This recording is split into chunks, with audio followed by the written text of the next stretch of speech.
Hey y'all, I'm Heather and welcome to my channel, The Debt Free Quilter. It's time to talk about new projects now that the kids are back in school. They've been in school a couple of weeks now and we are settling into our school year routine.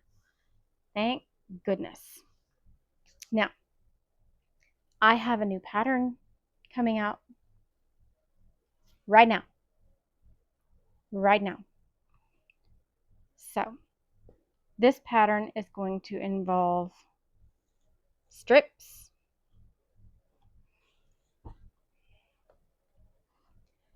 and squares. Yep, I'm making half square triangles. A couple different colors, a pink,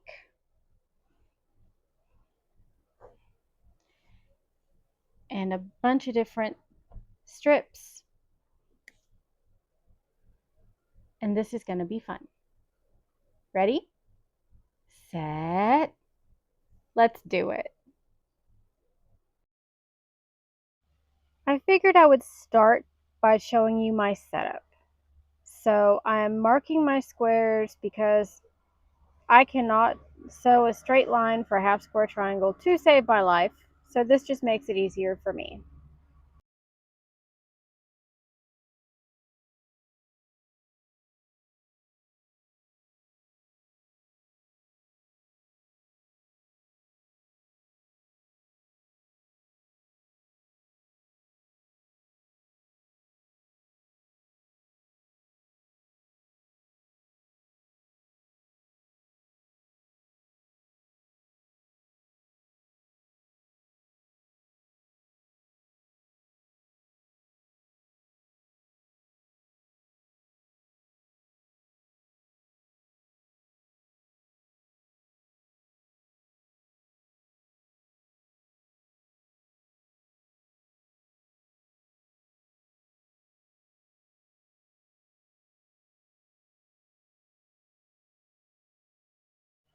Turns out those squares I thought were 3 inches were 2 7/8 inches, but I'm gonna make it work because I don't have another option.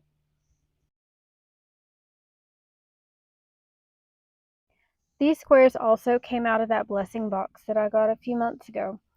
So I'm still pleased as punch. And well, let's just say I managed to make it work. Now for the strips.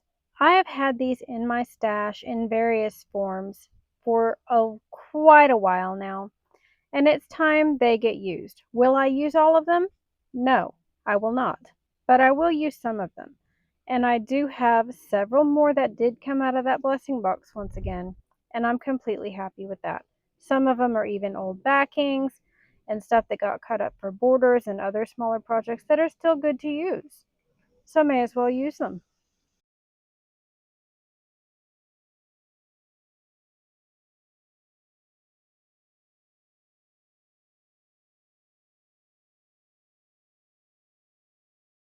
Another thing I will mention, I am cutting these into 10-inch rectangles because I want to get the most versatility as I can for this pattern.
Alright, now we have all the strips cut up, all the squares marked and organized and paired. Let's make some half square triangles. I'm going to start by showing you how I make the block.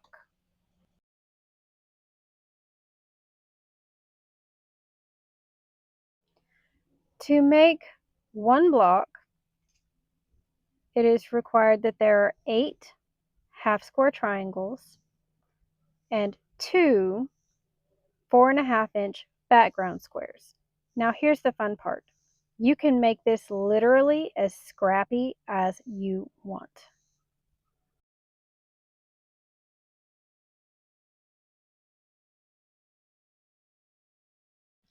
I've got the half square triangles sewn now. I'm going to cut them apart, then press them and trim them down. Although it'll be trim and then press because that's just how I like to work.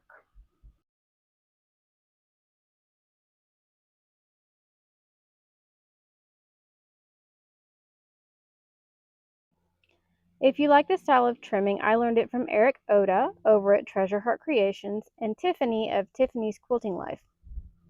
They are some great teachers and have some really awesome ideas. Y'all should go check them out.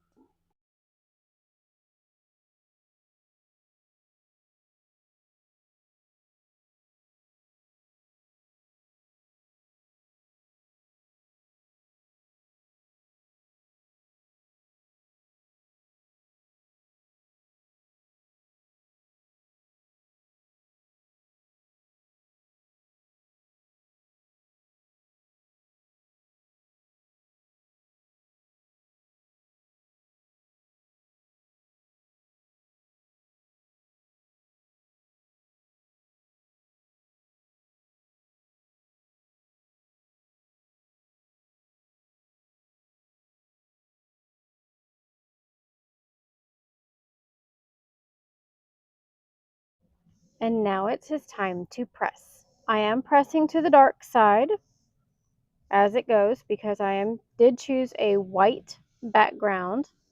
As I mentioned before, you can make this as scrappy as you want it. You can use different colored backgrounds, different colored half square triangles. Have fun with it.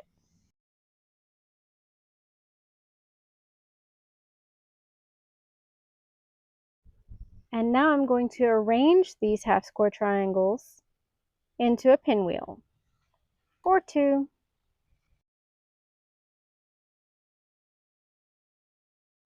And now it is time to sew those pinwheels together. Now here's the thing about pinwheels. You can make them go 2 directions. So if you want to make them spin to the right, spin to the right. If you want to make them spin to the left, go right ahead. There is nowhere in this pattern saying you cannot do whatever you want.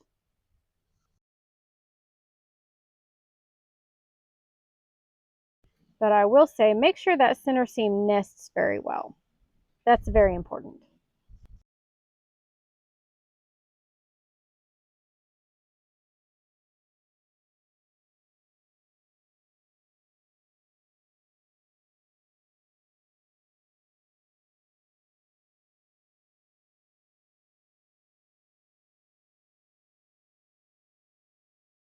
Now I am pressing those really quick, making sure they are nice and flat and ready for the next step.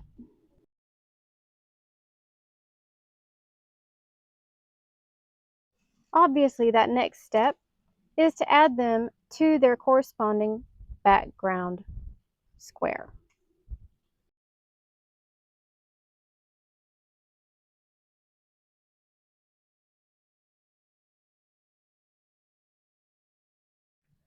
Now I am pressing this unit to the blank side, that simple square, and I am trimming these because for some unknown reason, my blocks always, and I do mean always, turn out smaller than I actually want them.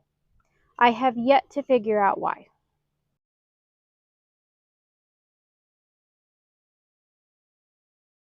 And now I am sewing these into their final product, a square unit of 2 pinwheel blocks on opposite corners.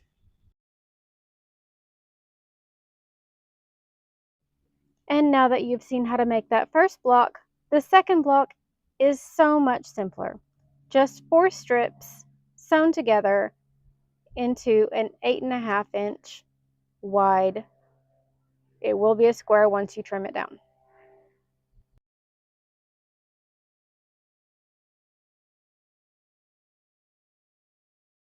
And this is another part where you can just have fun. Sew together whatever strips you want in whatever order you want. If you want organized scrappy, by all means. If you want chaos, there's that too. Go for it. Have fun.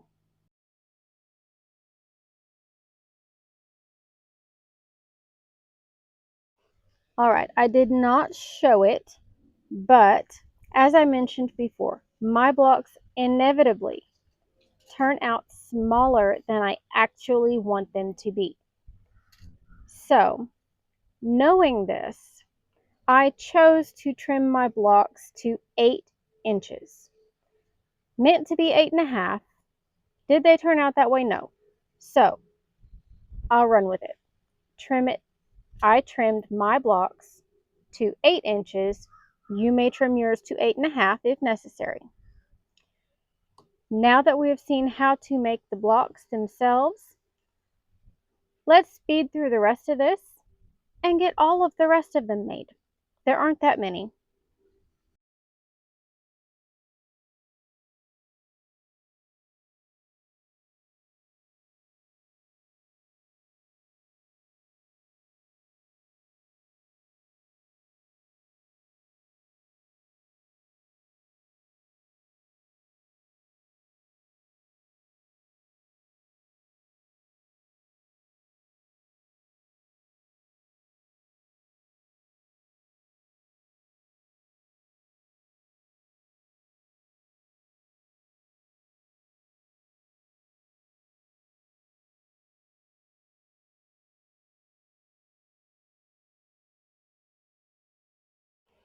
As I mentioned, there are not that many blocks in this quilt. There are only the 2 different ones, and I am making 16 to make a decent sized baby quilt. And I'm choosing to add a border, which you will see a little bit later. But if you want to make this quilt bigger, by all means, simply make more blocks. It is that simple.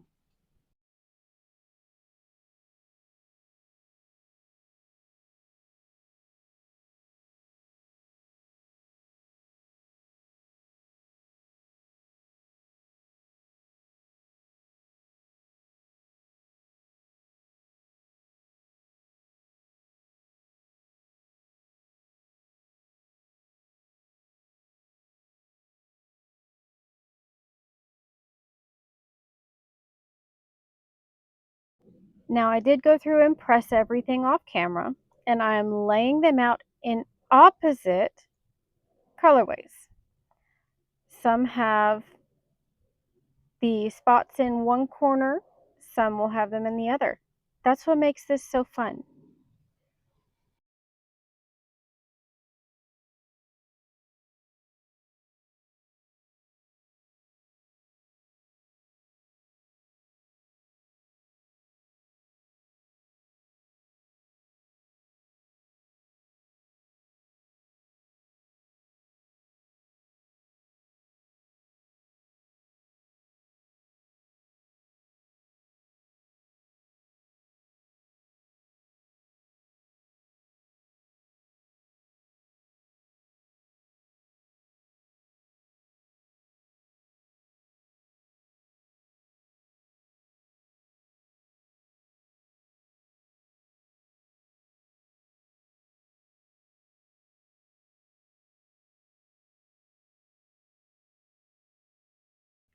Now I have all of my half square triangles put together in groups of 2, so let's go ahead and put them together into groups of 4 to make our pinwheel.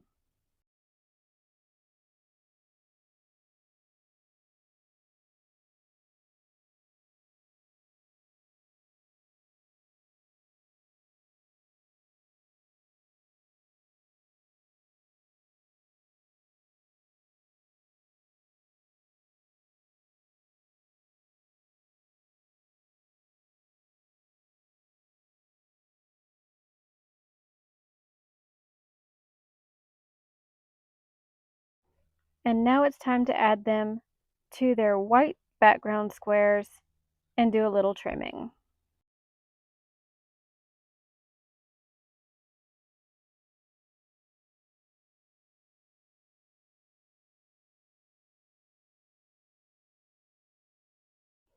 Now this time I'm only trimming one side because it's the side I'm going to sew them together on, which makes the most sense really.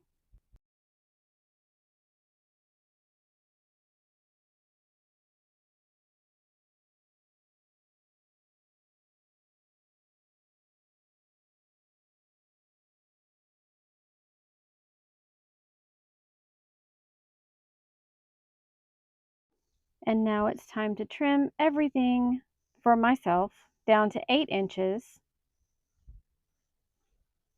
and then move forward.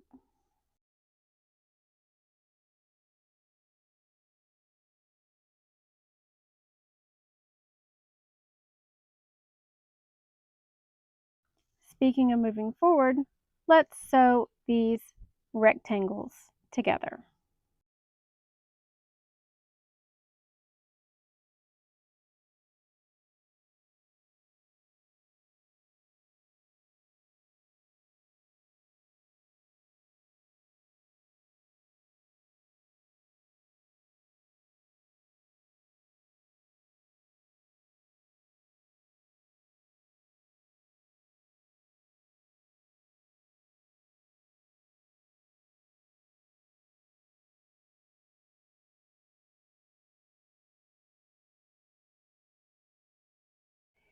And it was at about this point that I realized there was an issue, a tension issue to be specific.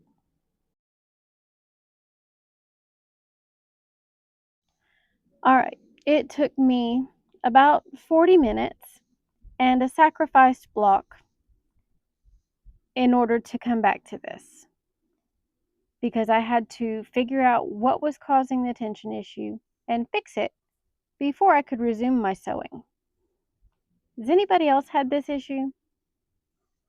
I know I can't be the only one.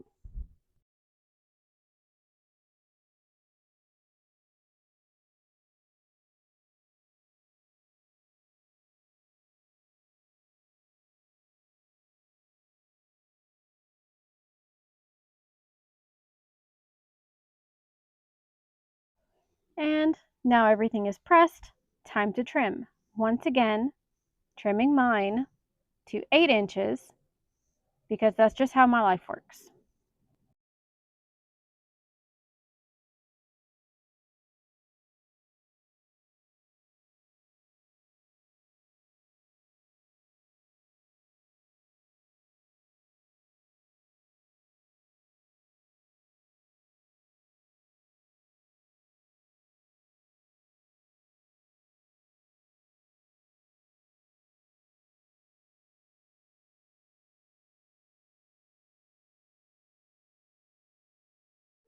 And now it's time for a border. Yes, I'm using a very, very loud border because I would like to introduce a few more colors into this quilt besides just the pink and the purple and the white. And that this is such a fun piece of fabric. I couldn't just leave it sit. All right, y'all, we have these wonderful blocks put together, and now we can stop for the night, right? No? Maybe? Honestly, this is a wonderful quilt to put together in a weekend. It doesn't take very long if you don't have tension issues like I did, or minions who would interfere with your quilting time. That is also my life. It happens. What can you do, right? Anyhow, that's where we're going to stop for this video. And in the next video, we're going to put it all together and put the borders on and call it a quilt. So, have a great day. Have a great week. We'll catch you in the next video. Bye!